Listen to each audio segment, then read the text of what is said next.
Fala minha rapaziada do MMA Benevolente. Não vou enrolar muito aqui na introdução não, que eu tenho muita coisa pra falar desse card aqui do UFC 329. Vou começar aqui pelo Alessandro Costa, né? Nosso brasileiro começou bem a beça aí, ganhou por submission no segundo round. Pô, começou muito bem a luta ali no meu ponto de vista. Começou estudando, buscando o meio do octógono, buscando encurralar o Corey Durden, que não é um cara de bobeira na grade ali. O Corey Durden tava tentando botar volume pra cima do Alessandro pra afastar ele, mas o Alessandro muito bem focado ali no plano de jogo dele. No segundo round, com a leitura já feita, pô, botou pra baixo ali, finalizou com extrema segurança, tirou onda o Alessandro Costa, top de linha. Nosso outro brasileiro aí, o Ryan, também, cara, muito bem ali. Começou o primeiro round do mesmo jeito ali, movimentando. Porra, achou um cruzado ali, viu, entendeu o jogo ali do Zach Reese, que é canhoto. O Zach Reese entrou com jab, ele cruzou, não, perdão, né? O Ryan Garcia tava entrando muito com jab e o Zach Reese tava tentando aparar os jabs dele, e o Ryan Garcia percebeu essa contínua defesa de parry do Zach Reese e entrou com cruzado ali por cima do parry, pô, cruzado esquerda, né, padrão Alex Pereira, nocautaço aí, o Zach Reese caiu babando. Farid Bachará, né, pô, passou um aperto danado pra ganhar do moleque aqui, o John Garza. Cara, moleque muito duro, tá? Pô, moleque novinho, tirou onda. Saiu como grande vencedor dessa luta, porque teoricamente era pro Farid, jambrolhar o moleque. E a luta foi muito dura. O moleque tá de parabéns. Deixa o like aí, que tô com alergia, tô zureta, tô gravando esse vídeo aqui tarde a beça já pra comentar desse card aqui com vocês. Então deixa o like aí, comenta aí, faz todas aquelas benevolências aí pra ajudar o amigão de vocês já. O moleque vai dar trabalho, véio. Gostei muito do moleque aí no 61, olho nele. Demian Pinos aqui, eu avisei, né, cara, o Cezinha, pô, muito bom o Cezinha, a bagagem do caralho, botou muito volume ali, tentou minar o Pinos, só que não teve jeito, mano. Eu falei, a mão desse cara aqui é bruta. O cara, porra, acertou ali um direto seco ali no Cezinha. O Cezinha já caiu olhando pro teto, não teve jeito. Envergadura desse cara aqui é um absurdo. O Cezinha, ironicamente, tá mesma altura, mesmo peso, mesma altura e mesma envergadura que eu. Lógico que ele cortou pra bater o peso, né? Mas enfim, cara, Demian Pinos aqui, pô, prospecto muito bom, olho nele. Só achei assim que, mesmo que ele tenha sido surpreendido, né, o Cezinha investiu ali pra botar ele pra baixo e botou ele pra baixo com muita facilidade, né. Eu esperava mais essa defesa de queda dele. Tem que melhorar nesse quesito aí. Ele deve ter um chão razoável, né, pelo menos, por treinar com o Dedé e tudo mais, mas tem que melhorar essa parte de defesa de queda. Kong Wang aqui, né, venceu, padrão. Falei aqui que ele ia ganhar essa luta também. Até esse momento aqui, cara, tinha acertado tudo, inclusive, né, vou dizer aqui que eu fui muito bem nesse card, tá? Errei tudo que era plausível de eu acertar, eu acertei, tá? Vou falar mais pra frente aqui que eu tive 2 equívocos nesse card, mas não por culpa minha, né?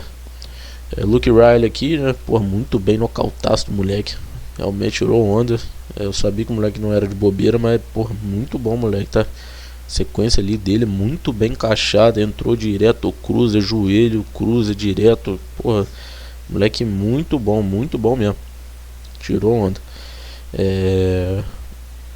O Yannis aqui também foi o que eu imaginava, né? Foi o que eu disse aqui. Corey Garbage, infelizmente, não é mais o mesmo, né? No love, não mesmo. Tomou um cacete aí. Yannis muito bom, muito forte, cara. Muito punch aí pra 61 também. O moleque é bom também, tá? pode dar trabalho aí. Gable Stevenson, foi o que a gente esperava mesmo, tá? Pô, estreaça dele. Só uma observação que eu quero fazer é que, cara, eu achei, aí eu não sei, né, se o Elijah que é muito resiliente ou se o Gable que não tem tanto punch quanto deveria pro peso pesado, porque ele acertou umas 4 porradas secas no Elijah Ellison aí. E tipo assim, é lógico que ele sentiu, mas assim, eu sou uma pessoa que acompanha direto, né? Normalmente peso pesado precisa de uma só, né? Pra deitar o cara. E o Gable ali precisou de várias pancadas secas pra derrubar o Elijah. Então eu só olho nisso, porque assim, é lógico que ele não precisou nem botar o wrestling dele pra jogo, mas se chegar mais pra frente, e ele for querer investir em trocação contra um cara tipo um Pavlovich da vida e tudo mais, tem que tomar cuidado, porque pode ser que o punch dele não seja tão grande assim pro peso pesado. Ele possa acabar cansando, ou nessa troca de soco ele possa acabar tomando a pior. Mas assim, isso é uma coisa que ele pode evoluir também. Normalmente punch é uma coisa que você já é tipo um dom, né? Você já meio que nasce ali com isso. Só que mesmo assim ele tem capacidade de evoluir se for o caso, tá? Mas assim, praticamente retocável a performance do Gable, que a gente esperava mesmo. Vamos aguardar os próximos capítulos. Não vou me empolgar, como já me empolguei várias vezes com diversos lutadores aí que fizeram estreia espetacular, fizeram 2, 3 lutas top de linha e depois tomaram banho de água fria aí. A gente tem vários exemplos, né? O Ruff, eu achava que ia ser campeão, porra, batendo em todo mundo e tomou um cacete do Benoit Sanderi, que tomou um cacete ontem. Mas enfim, olho no Gable. Robert Whittaker aqui, cara, me surpreendeu. Porra, eu apostei nele, né? Eu achava que ele ia ganhar, mas assim, me surpreendeu, cara. Ele acertou um direto que quebrou a mandíbula do Krylov, velho. O Krylov teve que parar a luta. Ele sentiu a mandíbula, sim, botou a mão, pediu pra parar.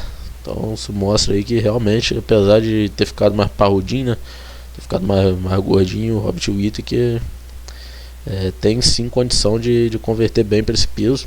Principalmente assim, ele tendo a idade devidamente mais avançada. Quanto maior a categoria, né, menos faz diferença a questão da idade dele. Então esse peso pode realmente dar uma longevidade maior pro Robert Whittaker. Assim eu espero, tá? Tirou onda o Robert Whittaker aí, muito feliz por ele. E aqui começa a minha sequência de triunfos que eu avisei aqui que tava bom para apostar nos azarões nesse card.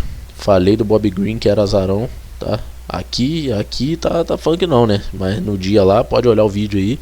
Bob Green era azarão, tá? E ganhou bem aí. Começou tomando um atraso feio, mas esse McKinney aqui é uma fraude danada. Na sequência, o Brandon Royval aqui, que também era bem azarão. Eu avisei, cara. Eu avisei que esse cara era duro. Ele brecou o Tsarutara. Esse molequinho não é de bobeira. O moleque é bom. Mas essa vitória contra o Breno Moreno enganava, tá? Enganava e o Brandon Royval ganhou bem, da maneira que eu esperava, tá? Foi um lutão. O moleque tem um punch muito bom também para 57 kg, tá? Deu um knockdown, ele quase acabou com a luta no segundo round ali. Mas assim, deu pra ver o nível do Brandon Royval, que realmente ele é melhor do que o moleque, entendeu?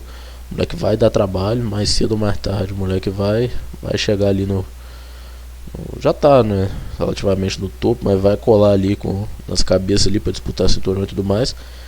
Mas, porra, bom pra quem subestima o Brandon Royval, viu que ele é foda. Aqui, uma das duas luzes que eu errei, né, Corey Sanhagen, mas assim, igual eu falei antes, o que eu errei, não errei por uma leitura errada, né? Errei porque aqui o Corey Sanhagen machucou no final do primeiro round e isso comprometeu ele na luta ali. Mas assim, tem pra mim que se ele não tivesse machucado o joelho ali naquela chave que o Mário Bautista deu nele no final do primeiro round ali, ele até ganhou o segundo round, né, cara? Ganhou o segundo round sem o joelho, sem se movimentar, que é um dos principais artifícios do Corey Sandhagen. No terceiro round ele já estava moído, né? Não conseguiu fazer nada. Mas assim, eu tenho pra mim que se ele tivesse saudável ele ia ganhar bem essa luta aí. Então assim, não me arrependo da leitura que eu fiz. Eu não sabia que ele ia machucar, então não tinha como prever a vitória do Mário Bautista como foi. Então assim, mesmo que eu tenha errado, não me arrependo de ter dado esse palpite aqui. Agora, Perry Pimblett, Benoit Saint-Denis, eu avisei, né? Avisei e eu falei aí, contrariei tudo e todos, também era bem azarão e eu não entendi o motivo, cara. Sinceramente, não entendi o motivo. Eu falei aqui como que a vitória contra a derrota contra o Justin Gaethje tinha envelhecido bem pra ele. Pelo fato dele ter conseguido fazer 5 rounds, pelo fato dele ter aguentado as porradas secas e pelo fato dele ter feito uma boa luta, mesmo em pé. A luta foi toda em pé e mesmo assim ele conseguiu dar trabalho pro Justin Gaethje, deu knockdown no Justin Gaethje, fez um lutão, perdeu, mas envelheceu bem essa derrota dele. Já o Benoit Saint-Denis, cara, pra mim aqui, ó, vamos dar uma olhada aqui no retrospecto dele. Ele ganhou do Ruff, aí o nego ficou com essa parada na cabeça. Mas assim, sinceramente o Ruff tava irreconhecível naquela luta. Eu acho que ele teve algum problema. Eu já ouvi dizer que ele teve problemas pra essa luta, tá?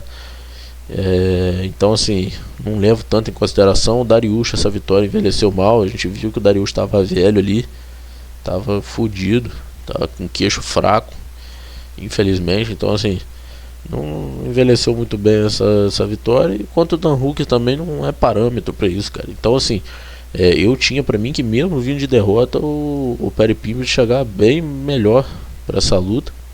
E em questão de casamento também, foi o que eu falei, cara. Ele sucumbiu pro Moicano, que é melhor de chão do que ele. O Moicano botou ele pra baixo, fez o que quis, arrebentou a cara dele. Se o Moicano quisesse trabalhar para finalizar, o Moicano conseguiria finalizar o Benoit Saint-Denis.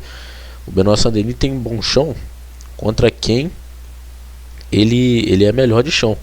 Quem tem chão melhor do que ele não consegue anular o chão do cara. Então assim, gente com bom jiu-jitsu, Charles, Matheus Gamrot, Perry Pimblett, Moicano, essa galera toda é jogo ruim pro Benoit Saint-Denis. E não deu outra, mano. Perry Pimblett pegou ele ali no triângulo de mão, fácil, apagou o Benoit Saint-Denis aí em menos de 1 minuto de luta, cara. E, não tem nem muito que me prolongar nisso aqui não. Eu avisei. E o segundo erro meu da noite também foi por uma coisa que não tinha como imaginar, né? Essa aqui tudo bem que a gente não viu luta, não sabe como seria, né, se ele tivesse saudável. Mas também não tinha como prever que ele iria se machucar. Agora, né, chegamos ao principal momento. Eu vou falar aqui sobre o que eu acredito sobre o Conor McGregor. Eu tenho pensado muito em relação ao que aconteceu de ontem para hoje, e eu tenho ali minha teoria aqui. Assim, pode ter acontecido 1 milhão de coisas, tá? Mas assim, qual o meu ponto? Quando ele anunciou que ia voltar, eu não sabia o motivo e continuo sem saber. Só que desde que foi anunciado, eu fiquei me perguntando e procurando entender quais seriam as razões para o Conor McGregor voltar. De acordo com as declarações dele, de acordo com o que ele vinha apresentando, qual era o intuito dele de voltar. Eu queria, né, acreditar que era porque ele tinha realmente essa vontade de voltar a competir, que ele entendia que ele tinha mais lenha para queimar. Só que assim, cara, sei lá, sinceramente, eu acho que se fosse o caso, ele teria voltado antes, cara. Ele demorou muito pra voltar, muito mesmo, ele demorou muito. Ficou 5 anos aí na geladeira. Só que nesse tempo todo ele não enxergou que quanto mais ele demorasse, pior ia ser. Aí a segunda, né, que é a conspiração, que infelizmente eu tô começando a me convencer que possa ser verdade, é o fato dele tá quebrado, velho. Mesmo com a quantidade de dinheiro que ele fez, cara, ele tem jato, né? Ele tem, porra, uma porrada de mansão, uma porrada de carro e tudo mais. Então, assim, pode ser que ele tenha torrado boa parte do dinheiro que ele ganhou. Manter o estilo de vida dele também é muito caro, então talvez com a falta de credibilidade dele em relação às coisas que ele está sendo acusado aí, né, que ele está respondendo juridicamente, isso possa ter dado uma baixada legal aí no patrimônio dele. E ele é um cara que ele tem um poder de subir no octógono lá e ganhar o dinheiro dele, assim, extrema segurança, né. A gente viu a facilidade que ele teve para encher a arena, a gente viu a facilidade que ele teve para chegar num acordo sensacional aí com o UFC. Então, assim, pô, se ele quiser, ele faz 20 milhões de dólares tranquilo. É só ele anunciar uma luta aí, ele sobe lá e pega o dinheiro dele. Por que que eu tô começando a acreditar nisso? Cara, eu acho que se fosse o caso dele querer voltar por competitividade, talvez aquela volta que ele teria em 2024 faria mais sentido, porque ali ele ia lutar contra o Michael Chandler, que ali eu acredito até que ele fosse favorito. Na época estava empatado as odds, só que ali eu acredito que ele venceria o Michael Chandler naquele momento, se os dois tivessem lutado. Só que, cara, ele saiu daquela luta e, assim, ele não voltou no mesmo ano, ele não voltou no ano seguinte. Cara, aquilo foi em meados de 2024, né, que foi cancelada aquela luta. Ó, foi em junho de 24, cara. Tipo assim, era por causa de um dedinho. Por que que ele não voltou no final de 2024? Por que que ele não voltou em 2025 inteiro? Qual a razão dele não ter voltado, dele não ter cogitado voltar em 2025? Isso me faz acreditar que não era por questão de competitividade. Pode ser também, igual eu tô falando, existe 1 milhão de teorias que possam ser. Eu não sei de nada, tá? Tudo que eu tô falando é especulação, coisa que me vem à mente. Pode ser também que ele tenha sucumbido ao vício dele, né, em bebida e droga. Ele tenha sucumbido ali após frustração do cancelamento com a luta do Michael Chandler. Eu já falei em outro vídeo aqui que eu acredito que tem uma história, né, que ele iria cair no antidoping, então por isso ele precisou sair daquela luta, que ele estaria proibido de lutar até março desse ano, e por isso que nesse ano ele pediu tanto pela Casa Branca. Em 2025 ele ficou de molho. Mas isso é uma conspiração também que eu acredito, tá? Mas levando em consideração que isso não é verdade, não faz sentido. Se ele tinha vontade de competir em 2024, não faz sentido ele ter ficado de molho em 2025 inteiro. Mas aí, igual eu tava falando, voltando ao raciocínio, ele pode ter sucumbido ao vício dele, pode ter se entregado em 2025 de novo aos vícios. Também teve que responder, né, no tribunal, então isso também pode ter sido um agravante para ele ter preferido ficar de fora. Tava esperando a poeira baixar. Mas sinceramente, cara, dadas as circunstâncias, o que mais me parece plausível é que ele só tava precisando de uma grana e ele quis voltar para farmar um dinheiro. Porque, assim, vamos lá, em relação à lesão dele, pô, você acha que foi antes, você acha que foi na hora e tudo mais. Cara, a última luta dele contra o Dustin Poirier, quem assistiu o documentário dele viu que cara, ele já tava com o tornozelo ruim, já estavam querendo que ele saísse da luta, a equipe dele queria que ele saísse da luta. Ele foi, quis lutar, entrou lá, lutou e não, então assim, não foi uma surpresa, tá? O tornozelo dele já estava pronto para acontecer o que aconteceu. Então, assim, não foi uma surpresa.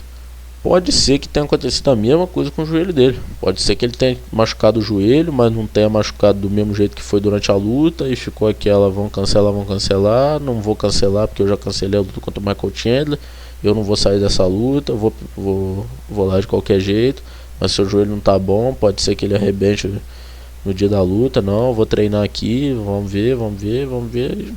Deu azar de de ter acabado de romper ali o LCA durante a luta. Pode muito bem ter acontecido isso, porque ali tem vídeo dele aquecendo no vestiário, que aparentemente ele tava com um incômodo ali, né, nessa perna, na perna de apoio dele, ele é canhoto, na perna direita, né? Deu pra ver que ele tava já com esse incômodo, então pode ser que tenha sido isso. Ou também pode ser que já estivesse totalmente rompido e ele tenha subido no octógono só pra... Ele já tava lá, então não tinha como ele cancelar a luta ali faltando horas ou faltando um dia pra luta. Ele não quis fazer isso, mas eu acho mais possível, mais plausível que não tivesse totalmente rompido, mas que ele já tivesse com a lesão parcial no joelho, caso fosse a situação dele realmente estar querendo competir. Nesse caso, cara, é muito frustrante, né? Se fosse o caso dele realmente acreditar que ele ia vencer essa luta, ele se preparou de fato. As notícias que tem, né, é que realmente ele estava morando na academia para chegar muito bem para essa luta e tipo assim, frustrante, né? Frustrante. Essa é a versão que eu quero acreditar, que assim, teoricamente é que tá mais plausível, é que ele queria lutar, ele se preparou para lutar, ele se machucou e durante a luta ali, né, no começo da luta, acabou de romper o ligamento que já tava bom para romper. Só que aí, porra, mas então por que ele entrou dando voadora? Cara, não sei, pode ter sido burrice, pode ter sido... Cara, pode ser que ele tenha treinado para isso, cara. Pode ser que ele tenha treinado o camping todo dele para começar desse jeito, que a estratégia dele tenha sido essa. E mesmo, às vezes mesmo com o joelho ruim, ele fez isso 20 vezes no treino com o joelho ruim, não aconteceu nada e ele resolveu manter a estratégia na hora da luta, entende? E deu azar de ter rompido logo ali no momento da luta. Pode muito bem ter sido isso, tá? Vou acreditar nisso. Mas se for o caso, né, da relação da falta do dinheiro, pode ser que ele já tivesse comprometido e ele tenha feito isso tudo só pra receber a bolsa, chegar lá e gente, é isso, deu o que tinha que dar, desculpa aí, é nóis, até a próxima. Mas vamos lá, voltando pro que eu acredito e o que eu espero é que realmente tenha sido desse jeito que eu falei. Se preparou, acreditou, se machucou, se frustrou, não conseguiu. Sendo assim, cara, eu acho que ele vai se recuperar e vai voltar. Ele tinha pretensão de lutar de novo, né? Ele já tinha até data, abril de 27, que ia ser quando ele ia voltar. Se for o caso dele estar com o joelho ruim, esse tempo, abril de 27, dá tempo dele se recuperar. Se ele tiver que operar, ele já opera. Se ele for se recuperar com fisioterapia, ele faz a fisioterapia, se recupera e volta em abril de 27. Max Holloway já falou que não luta mais em 2026, malandro também, até porque se for o caso do Conor voltar mesmo, ele já fica ali na geladeira e já faz igual o Poirier, já belisca mais uma luta contra o Max Holloway, o McGregor, e faz o pé de meia dele. E assim, cara, eu vi o Moicano falando um monte de coisa. Eu gosto muito do Moicano, mas assim, discordei muito de muita coisa que ele e os editores falaram lá. Primeiro, não, o McGregor acabou, esquece, esse negócio da popularidade dele, ele era famoso, ele era foda, ele não é mais porra nenhuma, não sei o que. Conversa fiada. Porra, tá de sacanagem? Você acha que se o McGregor anunciar em abril que ele vai voltar, que ele se recuperou de lesão e vão fazer Max Holloway e Conor McGregor 3, você acha mesmo que a arena não vai lotar de novo? Você acha mesmo que não vai acontecer a mesma coisa que aconteceu nessa última luta em relação à dimensão do negócio? Óbvio que vai, cara, óbvio que vai. Isso aí é dele e ele vai morrer com isso. O Mike Tyson com 60 anos aí foi lutar contra o Jake Paul e foi uma das maiores bilheterias, uma das maiores audiências da história. da Netflix, pô. Aí tu vai me falar que o Conor McGregor aguentou ali e machucou, que ninguém nunca mais vai acreditar no cara. Que você for lutar, o nego não assiste nem de graça. Pô, conversa fiada, caralho. Tá maluco? Isso faz o menor sentido, tá? Faz o menor sentido. Ah, porra. Uma fraude, acabou, não sei o que. Não sei não, cara. Não sei, sinceramente não sei. Ah, ele tá com 37 anos já. Tá com 37 anos, mas como eu disse, ele já tinha data pra voltar em abril. Então ele se recupera e faz essa luta contra o Max Holloway de novo em abril. E aí lá, se ele ganhar, se ele perder, aí são outros 500. Aí eu não vou me prolongar muito nisso, porque tem que esperar pra ver o que ele vai falar, o que vai sair do diagnóstico do que aconteceu com o joelho dele. Mas assim, não descarto a possibilidade dele voltar não, nada disso, tá? Muito pelo contrário, tá? Se ele realmente tinha esse ímpeto de voltar, ele quis voltar e tudo mais, eu acredito que ele vai fazer de tudo para se recuperar e vai se mostrar resiliente de dar essa volta por cima. Então, basicamente é isso, tá? Minha opinião é essa, meu ponto de vista é esse.